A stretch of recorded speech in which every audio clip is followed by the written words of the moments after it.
My 34 male wife, 28 female, wants to name our baby after her dead ex-boyfriend. Original post. When my wife and I met, she had broken up with her boyfriend almost a year prior. We went on a couple of dates, until I noticed she slowly stopped talking to me. I found out she had gotten back with her boyfriend. We remained friendly since we would run into each other at the gym. That's how we met. A year later, they break up. I decided to go for it again and asked her out. She was pretty upfront about him, and I learned that they have been off and on for almost 4 years. She left him because he started to get abusive. We get married a little over a year later. A few months later, she gets pregnant. Last week, I was sitting in the kitchen studying until I heard my wife yell out, crying. I ran over to her to ask her what was wrong. She had difficulty speaking, but she eventually showed me a post on Facebook that a mutual friend between her and her ex had posted. Her ex had gotten into a motorcycle accident and had died. My wife was an avid motorcyclist who stopped riding once she got pregnant. She knew how passionate he was about motorcycle riding just as much as her, and how tragic it is. I console my wife and help her get to bed, letting her know that I'm here for her. I didn't think much about the whole thing, until my wife told me last night that she wants to name our baby after him. I hesitated for a bit and told her that I feel uncomfortable with it. For one, it's her ex. Second, he was abusive. Why would she want to honor someone like that?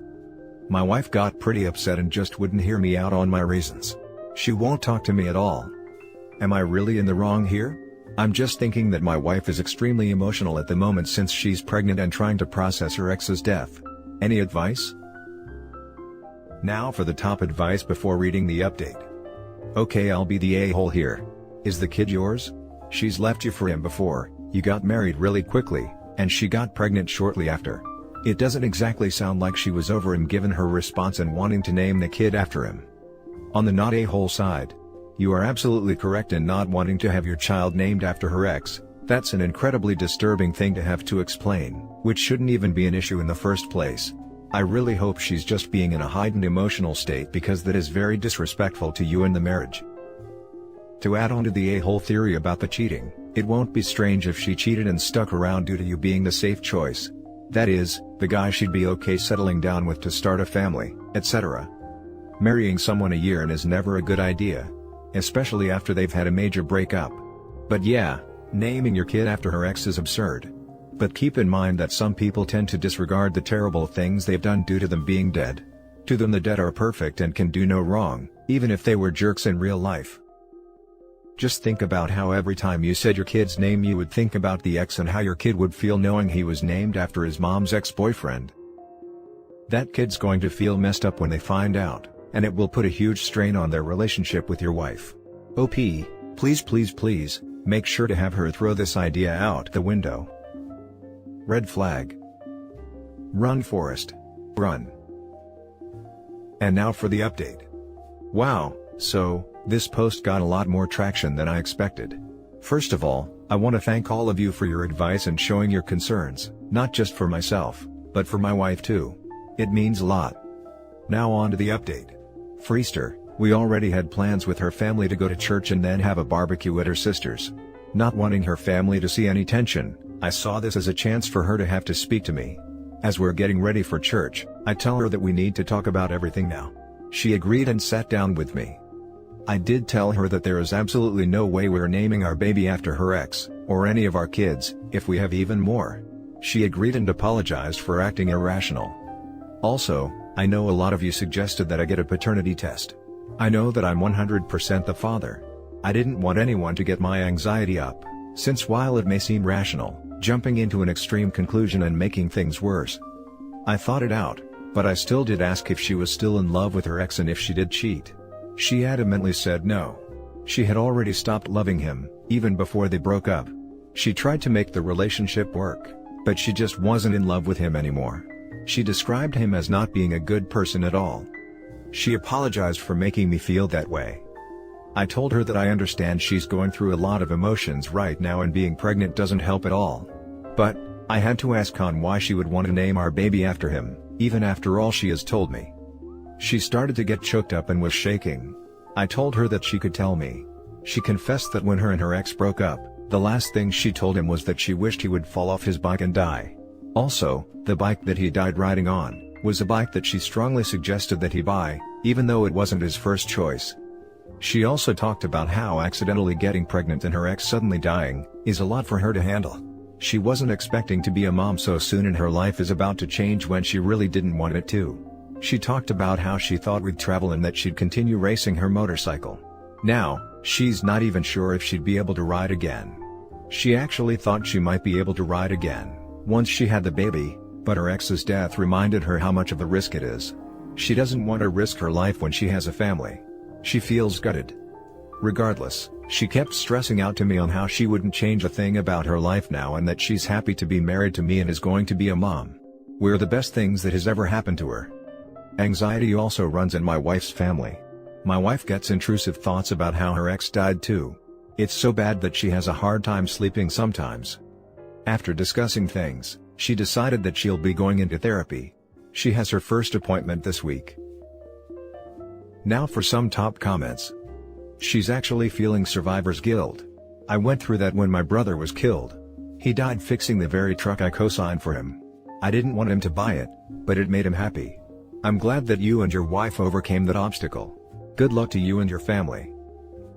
I hope that you too were able to overcome your obstacle. I'm sorry for your loss. I hope you know now that it wasn't your fault. This is like a perfect case study and not taking Reddit's advice at face value. It was pretty obvious from your last post that she was just grieving because someone she was once close with had just died. Yet of course this sub was convinced that she was cheating on you. And no sympathy for that she's also pregnant and of course already had hormones all over the place either, making the grief even worse.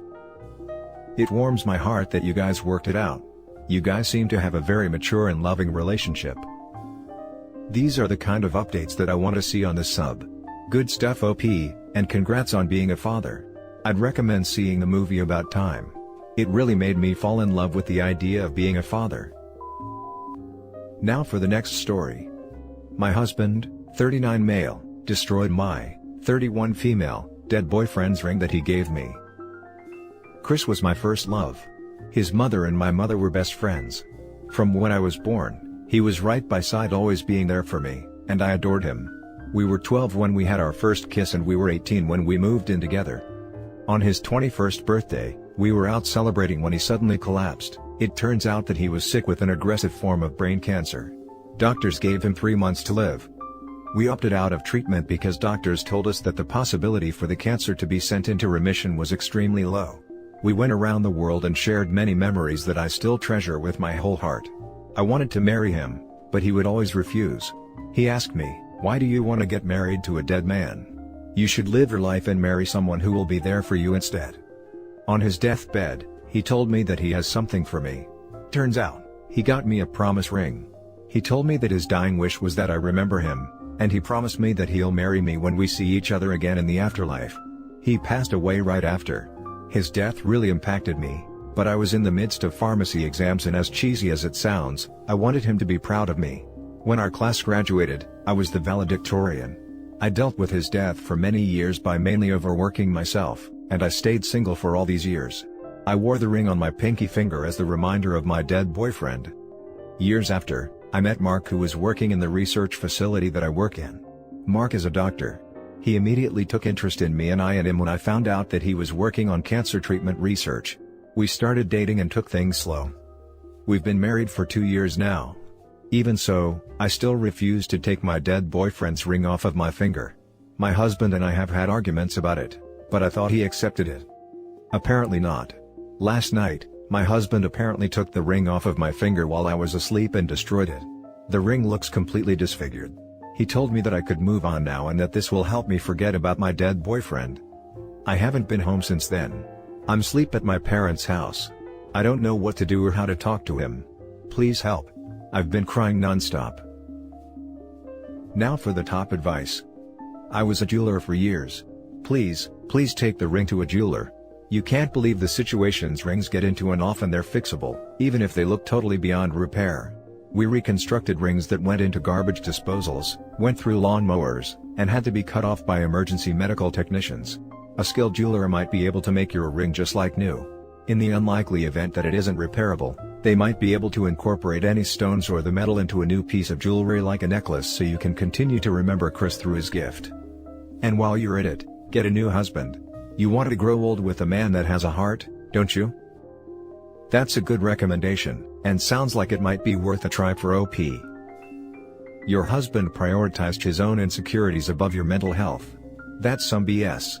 He's literally telling you it's more important to me that I not have to cope with my own jealousy than your happiness is. That's BS, and I don't know that I'd be able to go back to a relationship with so little trust. I know, right, and he's a flipping doctor. Mental health can affect your physical health. He should know that if he's a doctor. Oh hun, I'm so sorry. To destroy something that important to you, that is not love. To me, it sounds like your husband has jealousy issues, and that is a big red flag. You chose to marry him, and that should be enough, instead of such a brutal overstepping of boundaries and being jealous of the dead. I'd suggest a marriage counselor as a first step. But if it were me, my heart would be broken, and so would my love for this jealous man. Lots of love and hugs from Canada Girl. Now for the last story. Update. My 27 female, son 6 doesn't like my boyfriend, 31 male. Everyone thinks I should break up with him, but I don't want to. What do I do? Original post. My husband, my son's dad, passed away when he was 2. I thought I could never date or be with anyone ever again, until I met my current boyfriend a year ago. He is a wonderful person and we got serious pretty quickly. I introduced him to my son about 3 months into dating him, and they got along fine. He is really good with my son and he genuinely enjoys spending time with him. My son was also happy to spend time with him and he got along with him fine. Until about a month and a half ago. I don't know what happened. He went to visit his grandparents for a week, and when he came back, he became quite withdrawn and didn't want to spend time with my boyfriend anymore. He told me that he doesn't want me seeing him anymore. I thought maybe he was just reminded of his dad after spending time with his grandparents. Even though he was 2 when he passed away, I've always tried to make sure he knows about his dad. I thought he would be okay after a few days, but he still hasn't warmed back up to my boyfriend. I think he still does like him, but is apprehensive about spending time with him for some reason. The other day he was really excited and asked me whether my boyfriend will be coming with us to watch a movie, but then seemed to check himself and refuse when I offered to call and ask. I have tried to find out from his why he's being like this, and he just says he doesn't know, or I just don't want to see him. I am at a loss for what to do. This has been very hard on me and my boyfriend. He has grown quite fond of my son, and this rejection is making us both feel really horrible. My mother and older sister are pressuring me to do what's best for my son and break up with him. My older brother thinks that this will pass, and also that my husband's parents may have said something. I can't imagine them doing something like that. I also think maybe he just needs more time and to just spend more time with my boyfriend, although I also don't want to force him. Am I being selfish? I love my son very, very much. But I also don't want to break up with my boyfriend, and I also think that he's good for my son. Am I being a horrible mom? Now for the top advice before reading the update. I mean, barring the usual childhood ridiculousness that can occur, sounds like the grandparents said some things. It could have even been inadvertent. I agree 100%. The child probably said how much he likes the guy, and the grandparents got offended. When he visited his grandparents, I am assuming it was his dad's parents. Could they have either intentionally or unintentionally said something to your son about his dad that would make him feel guilty for accepting another man into the father figure role that should have been their late son's? I would ask your son, or maybe have a conversation with the grandparents.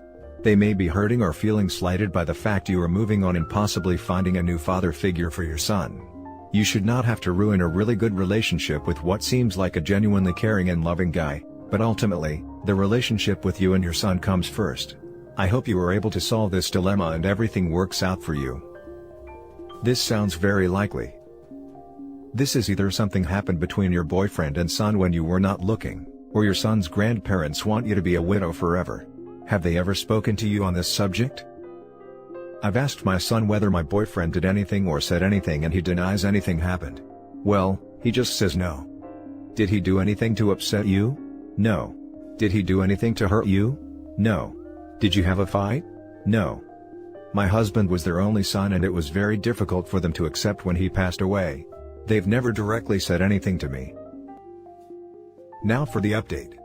Turns out it really was something his grandparents said, as many of you suggested.